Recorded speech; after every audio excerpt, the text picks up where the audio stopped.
Sumpah Prabu Brawijaya V adalah salah satu narasi paling dramatis dan sakral dalam sejarah transisi dari masa Hindu-Buddha Majapahit ke masa Islam Demak di Tanah Jawa. Sumpah ini diyakini diucapkan di puncak Gunung Lawu saat beliau memutuskan untuk melakukan molo, mengasingkan diri, moksa. Berikut adalah rincian mengenai latar belakang, isi sumpah, dan dampaknya terhadap sejarah Jawa.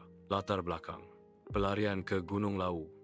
Menurut serat Darmo Gandhul dan legenda masyarakat, Prabu Brawijaya merasa terpukul ketika kekuasaan Majapahit mulai runtuh.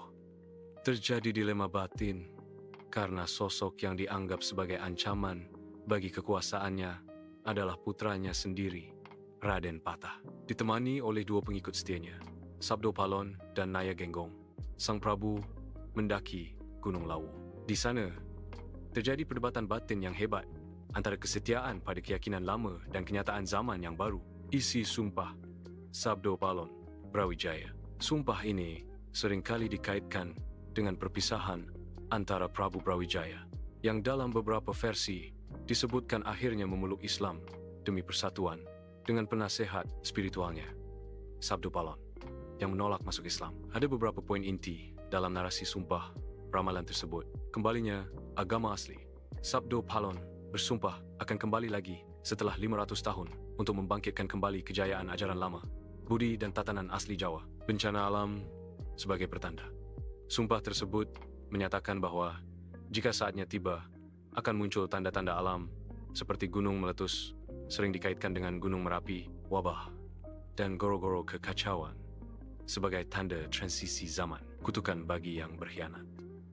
Bagi masyarakat di sekitar Gunung Lawu, khususnya wilayah Cepogo dan sekitarnya, terdapat kepercayaan bahwa Brawijaya bersumpah bahwa keturunan dari kerajaan Pajajaran atau orang dari wilayah tertentu di Jawa Barat dilarang mendaki Lawu karena perseteruan masa lalu, perang bubat. Dampak dan mitos hingga kini sumpah ini menciptakan beberapa hukum tidak tertulis yang masih dipercayai hingga sekarang, terutama di kalangan pendaki Gunung Lawu. Larangan bagi pejabat.